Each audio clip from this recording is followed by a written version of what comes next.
I have borrowed confidence from other people. I have borrowed confidence from people who have loved me and who saw in me something that I could not see for myself, like what I see in you.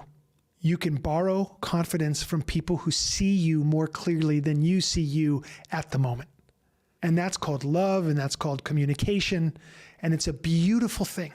So sometimes you have to borrow a little confidence and a little love from the people who see you. And if you open up yourself in that way, I really believe that the best things will happen for you and through you.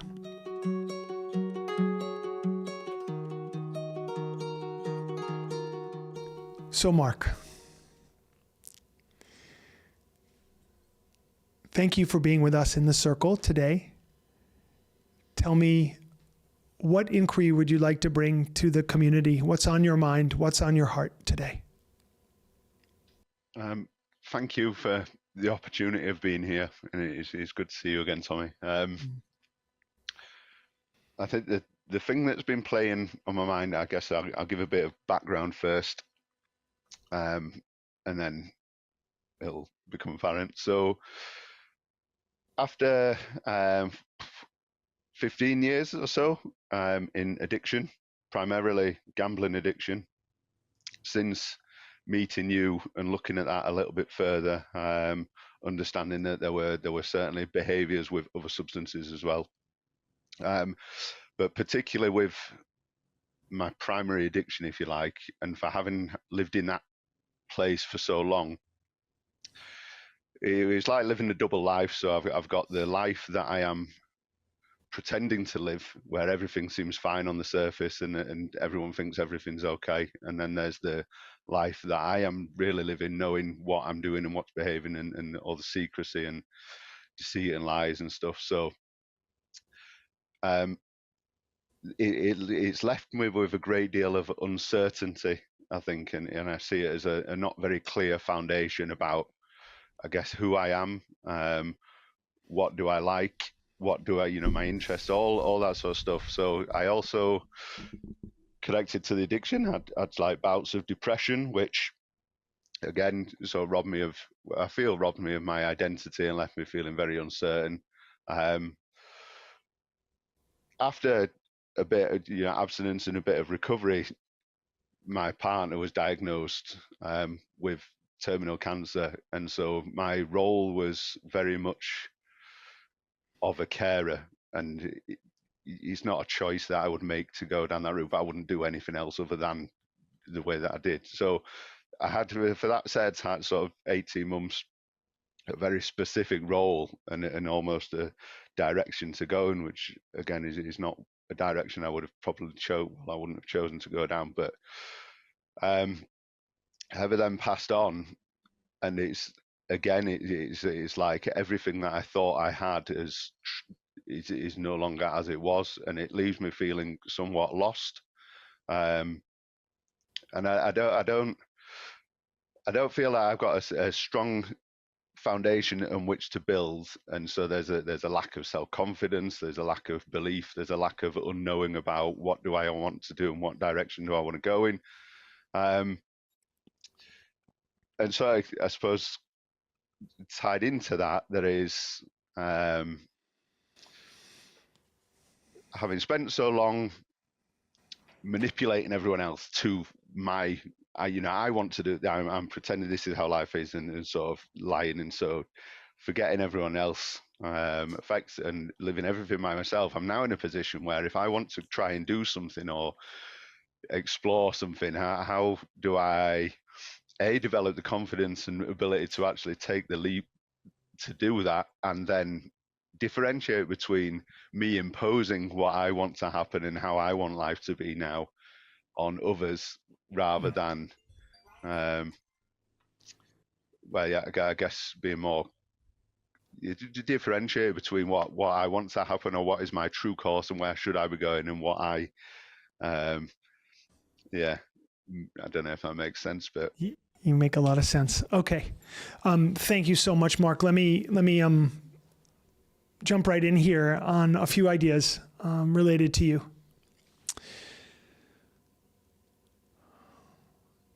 as you know, I think you know that I had a epic gambling addiction in my life. Did you know that? Okay. He's nodding yes. I wrote about it. Yeah, I wrote about it in the book Recovery 2.0, and it is one of many, many addictions that, for whatever collection of reasons in my life, I have had to go through a lot of forms of addiction, and to really plumb the depths of pain and the depths of my soul, and to come back from those addictions. And the only way I can describe that that makes sense to me, or why that is my lot in this life, is because it has given me an exceptional amount of ability to be of service to other people who have experienced similar challenges. And I can't really explain that any other way, other than, to say that is the unfolding of my karma in this life. And the ultimate thing is that dharma, the duty, my purpose in the world, came out of that karma, which is to be helpful to anybody that I could be who's experienced similar kinds of things. So in this case, gambling is such an interesting, nuanced addiction, very painful, very, very separating. All addiction is separating, but this one has some interesting sort of side effects and characteristics. So I do want to speak a little bit about that, because it's also telling about the kind of person who gets into gambling addiction. There's some things that we can learn there. And then I would like to speak about your Heather. I'd like to speak about Heather in the context of having the rug pulled out from under you to lose your partner and the mother of your children is certainly one of the things at the top of a list of things that are going to cause anybody to have to rethink what life and the meaning of life is. So we'll bring this all around to this concept of confidence.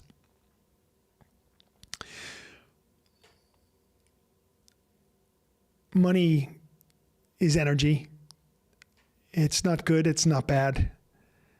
The consciousness of the person that is using it is usually how it gets used. Well, that will determine sort of the use of that money, right? I gambled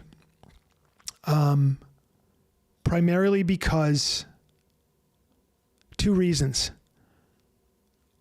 I liked the high of it, and I like to live constantly in the illusion of infinite possibility.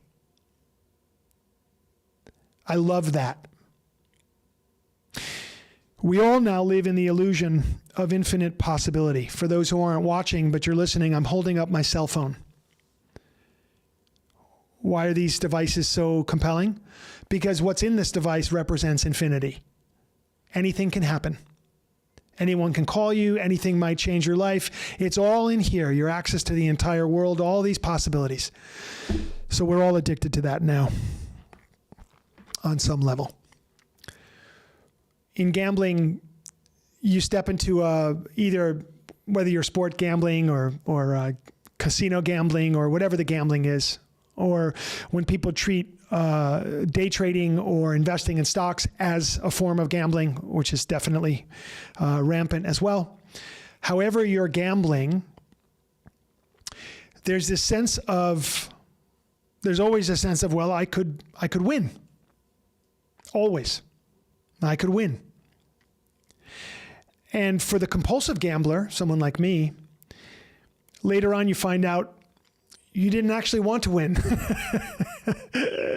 That wasn't the reason, because if I had really wanted to win, then when I was up $50,000 in the casino, I would have left a winner. The idea was to keep going. Because with every bet, with every trip to Vegas, with every sport bet I placed, and then watching the game, I had an elevated, although fake, sense of meaning in life. All of a sudden, life had a meaning. And the purpose of life, the meaning of life in that moment, was for that bet to play out in my favor. And it was compelling enough that I would watch a sporting event that I actually wasn't interested in. But just by placing a bet on it, I could become interested in it. All of a sudden, I'm interested in the personalities and the different things, and I'm drawn into the action. Not out of love for the sport or out of appreciation for the effort of these human beings, but because I had a bet on it, and that had a certain energy that grabbed me. Whenever the compulsive gambler wins, they just want to win more. When they lose, they just want to win their money back. When they win their money back, the worst thing happens. You might be threatened with leaving the casino even. That was a horror for me. To spend 8 hours in a casino gambling, to walk away not having won and not having lost, was the worst feeling that I could generate for myself in the context of gambling. And for people who are gambling addicts, you'll understand what I mean. No, I needed to leave decimated, or I needed to leave up a huge amount of money because I was in it for impact. Endogenous chemicals in my body, impact. I need to feel something. I need to feel alive. Now, underneath this sickness that I'm describing is also a sense of, I don't know who I am. I don't know what my value is. I don't know how to translate whatever my value might be into a meaningful and purposeful way to be in the world. That's for me. If that resonates for you, then you can just run it through the lens of your own experience. I'm just telling you a story about me. I don't know who I am. I certainly don't know how to show up in a way that feels comfortable. I don't know how to be comfortable. And in the past, I may have used drugs and alcohol, and that's all gone now. But in releasing drugs and alcohol, I didn't suddenly become comfortable. As I've written about many times, I felt that I was still in what I call the frequency of addiction. Literally an attunement of the mind and body that's still in this uncomfortable state, still acting out in many addictive ways. I would find out through all these addictions that I've gone through that until I were to find a way to be comfortable in my own skin, that addiction in some form or another was going to continue. And that was a very big revelation for me when I really finally got that message. And the message came on the back of suffering, on the tail end of pain. Why am I having such a hard time? I mean well. I feel like I have gifts and things to offer. Why am I having such a hard time? Why do I feel like I'm swimming upstream? And you know, it's at this moment when you're asking those kinds of questions that someone can say, shit, if there's a God, this God sure doesn't care about me. It feels personal. Why are you crapping on me? Why are you making this so hard for me? Can't you see that I'm trying? Can't you see that I'm making an effort? And the universe is not interested in your personal comfort. That's the part I had to learn. But the universe is very, very, very interested in your development. Very interested in your connection. Very interested in your awakening. And if you're missing something, the universe will use many, many tactics to get you to see something or do something that it deems is important. It will always align with your heart and spirit, if only you can see it. So while I was suffering in all these addictions, the thing that I wasn't seeing ultimately was not about anything external to me. The universe was saying, I really want you to realize yourself. I really want you to slow down I want you to find contentment. I do. I want you to find peace. I want you to connect with yourself and the love that's within you first. And then come out and operate in the world from that place. So your question about confidence makes all the sense in the world to me. For so very long, I lacked the experience that would lead to confidence. And the universe was saying, slow down. Sit down. Calm down.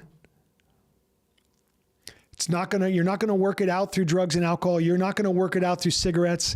You're not gonna work it out in a relationship in that way. You're not gonna work it out through sex. You're not gonna work it out through technology, gambling, shopping, being in debt, drama, trauma, all of it.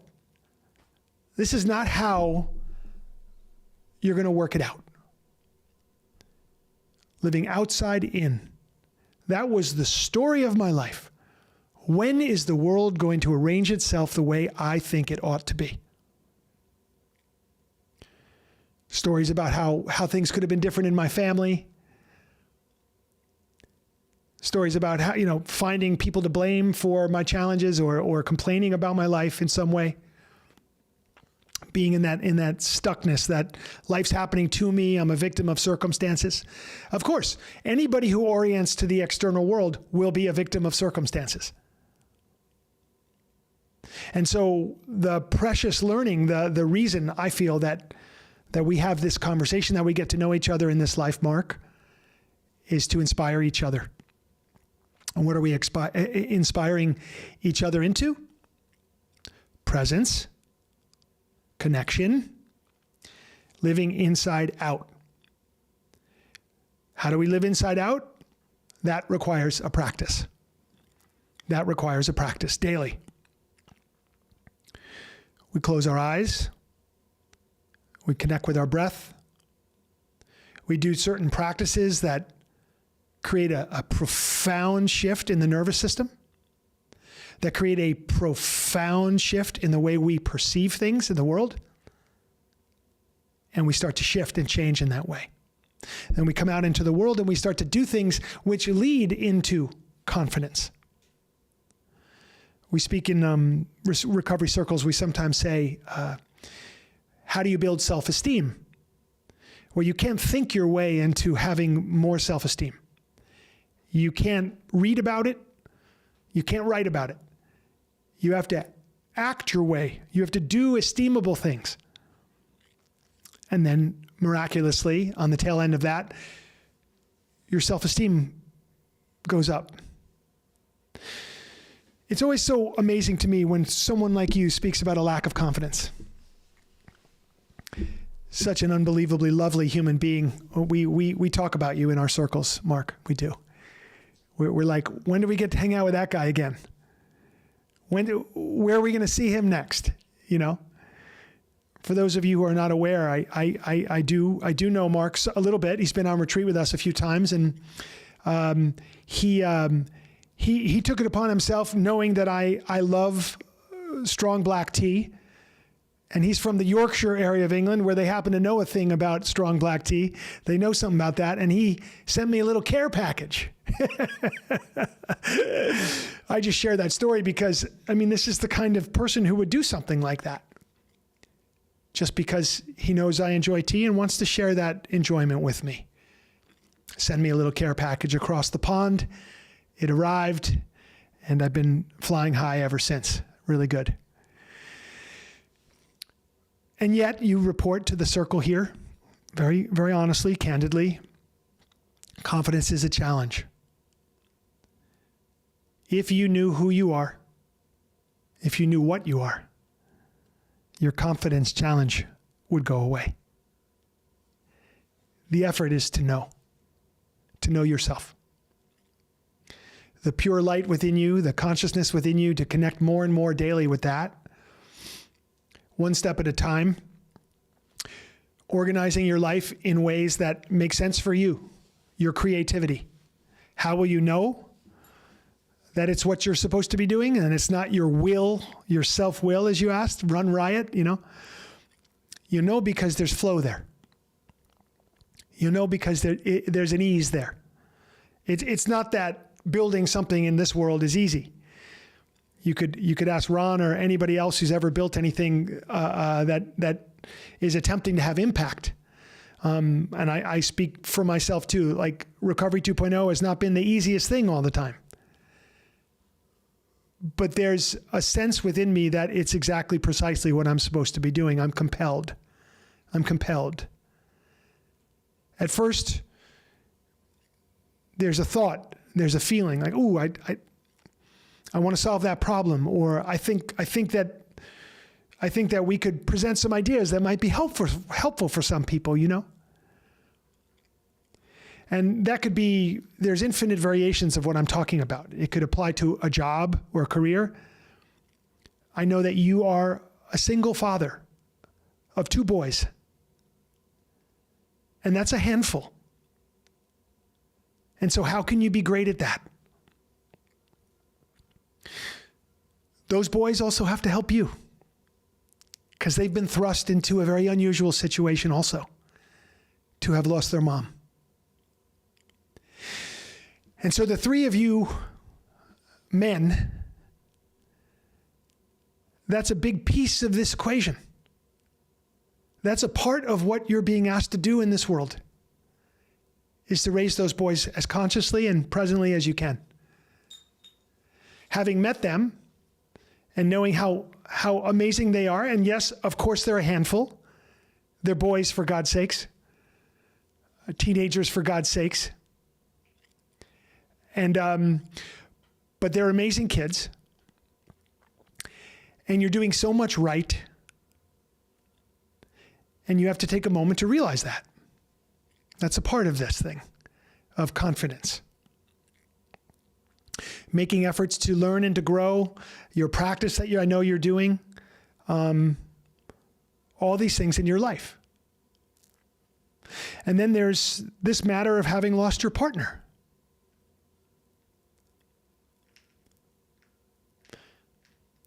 I don't know the details of it. I don't know the discussions you had. I don't know what was said. I don't know if there was anything left unsaid. I'm assuming not. That you had 18 months to care for her. You ushered somebody out of this world with love and presence. Is it true? Yes. You were put into one of the hardest positions that anyone could be put into. You rose to the occasion, and with consciousness and love, you showed up for somebody. Of course, your mind or my mind could say, well, I could have done better, which I see you nodding to right now. Not really. You couldn't have done better. You did just exactly precisely what you could do. And you showed up in huge ways for her. I asked you, I believe, when we were together, I think I asked you. It's a thought in my mind. I can ask you now. Do you feel that she understood your love for her? You can nod yes or shake your head no. You want to comment? Go ahead. I think by the end of that 18 months, then yes, the relationship prior to that was, as a lot of relationships are, turbulent, but it feels strange to say, but that 18 months after diagnosis, before passing, felt like Heather certainly started seeing life and the wonder of everything it is. And so I was definitely, it felt like the closest that we ever were. I mean, what an unbelievable thing to be able to say. You mentioned at first that the relationship was turbulent before then. And I think to a certain extent, you might have been still in the gambling. And so, of course, it was turbulent. You know, Are you clear about her love for you? Yeah, 100%. Never in doubt. Yeah. You know? Just so blessed in that way. Hard thing to lose somebody, period. Harder to lose them if you didn't know of the love between you. As much as you might think it's the other way around, the more love you feel, the harder it is to lose somebody. Here's a recipe for staying stuck in grief. Be in the questioning of whether they really loved you or not. Just stay in grief for the rest of your life around that concept. You don't have to do that. There's a knowing. And what you shared in that 18 months was, given the situation, perfect. You showed up perfectly. And it's time, perhaps, if you don't already, it's time to recognize it. That it couldn't have been any other way. That it was exactly perfect the way it was. And yet, it leads to this feeling of disorientation. Okay, who am I now? This is a main star in the constellation of your life. And in the absence of that star, there's a disorientation. I remember when I lost my mom, I was 24, very disoriented. So disoriented, a couple months after she passed away, I went to the phone, I picked it up and I dialed her number. It rang about 4 or 5 times before I actually realized what I was doing. And I was like, Tommy, you can't reach her that way. She's not going to pick up. And I was just like, whoa, wow, I'm so disoriented. Like in the absence of that person to relate to connect with in the physical form. So in the absence of that, then the work begins, and it's the work of reorientation. And when you're in a reorientation period, of course, it's a period that's affected by or influenced by a lack of confidence, which, as a person who struggles with addiction, we already bring a lack of confidence to everything anyway, until we recover, which you're very much in the middle of this process of recovery. So you're in that interesting in-between. It's the in-between between the way you understood life and who you were, or the way you understood yourself, and the way you're going to, and how that's going to be. And you're in that in-between phase. In the in-between phase, there's an incredible lack of confidence there for anybody. I tell you this just so you begin to understand at a deeper level why, in the context of the loss of somebody and in the process that you're in, early recovery from my standards, from my standpoint, of course there'll be a lack of confidence here. It would be very strange if you said, no, I've got it all figured out. I'd be like, wow. If you said that to me, I'd say, that guy's headed for a big, big awakening at some point soon. Much better that you say, wow, this is difficult. Wow, I'm not sure who I am. Of course not.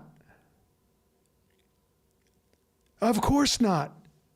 And so the work is sit down, slow down, calm down, go slower. Connect with yourself first. Practices, meditations.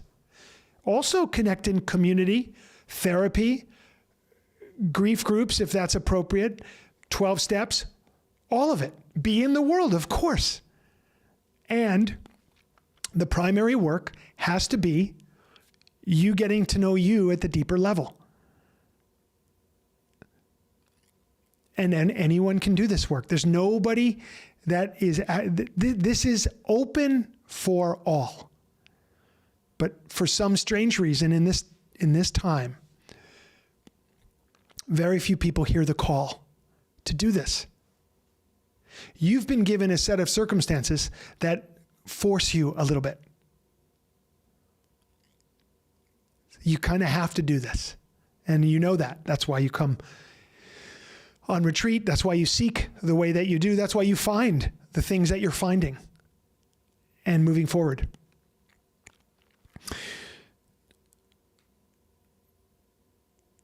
There was a moment, I don't know when it was. I can't tell you the day, the month. I'm not even sure I can tell you the year. It was after I met Guru Prem. So it was after 2003. That means, so in 2003, I was 36. Is that right? I was 36. Somewhere after my 36th year, probably in the next 4 years at some point, I walked through the archway I'm asking you to walk through now for yourself in your own way. And on the other side of that archway, there was confidence. There was presence. There was possibility. There was momentum. Things started to make sense in a new way. I had been in, as you know, from my gambling ended in 2003. The last of my major addictions ended.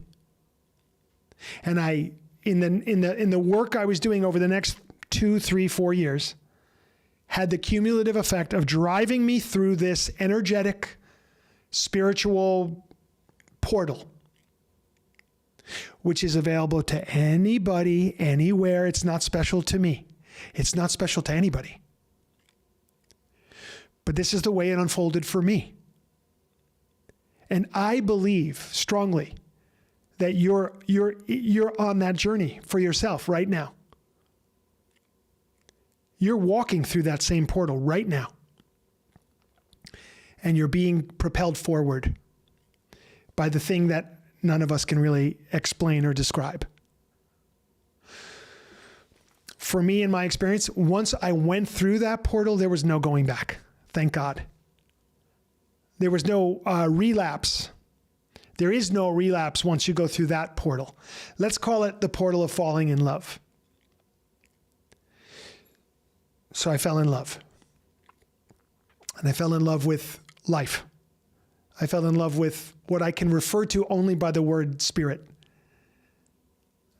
And then everything in life became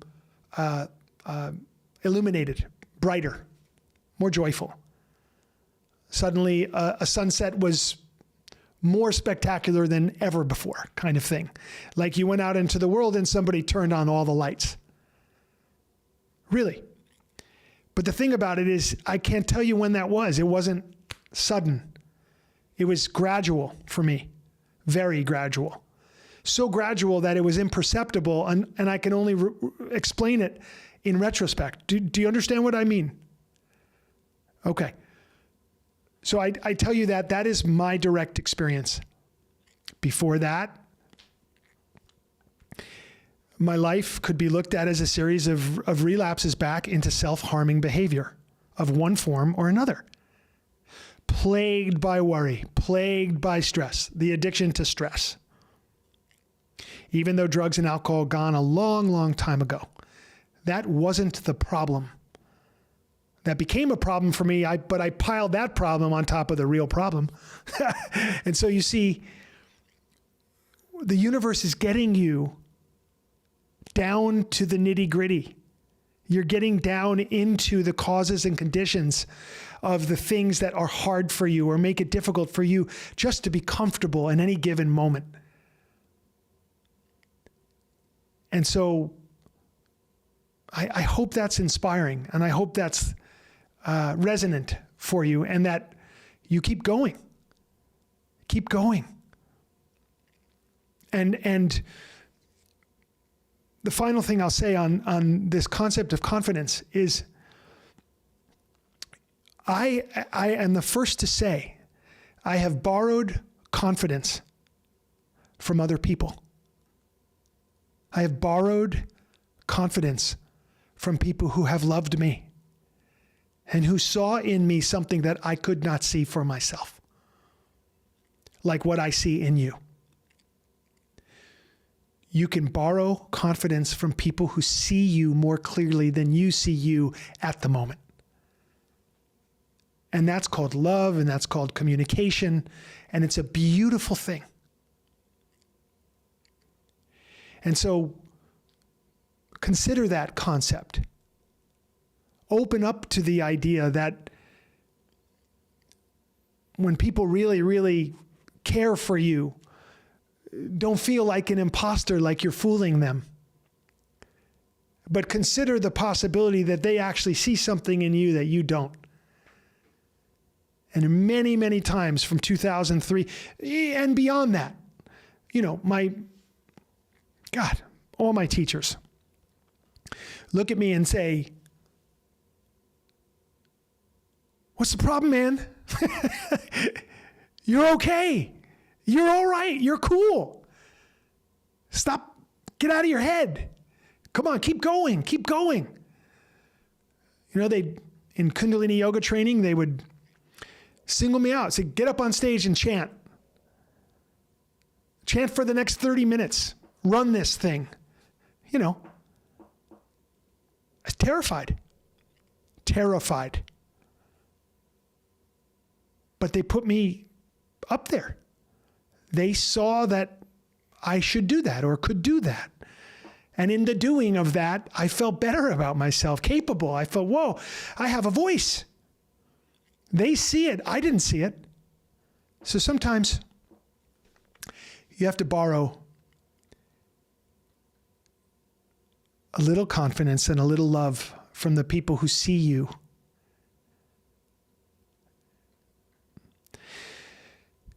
And if you open up yourself in that way,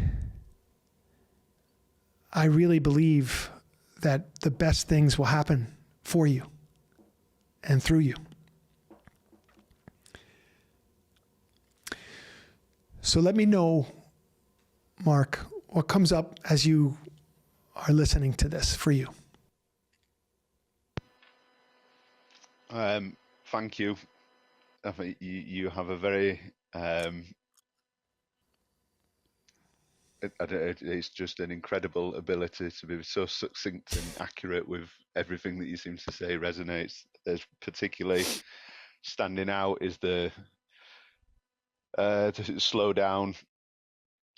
I think certainly when compulsively doing any behaviour, particularly the gambling, it was very instant. I need this fix, this, and so that practice of slowing down. Even now, when I am doing light sadhana practice and meditation, certainly more than ever, I end up in this sort of cycle of really enthusiastic about it. That enthusiasm sort of wanes, and then it's back to the sort of self-doubt and the sort of lack of, oh, is this real sort of thing. So it's it does inspire hope.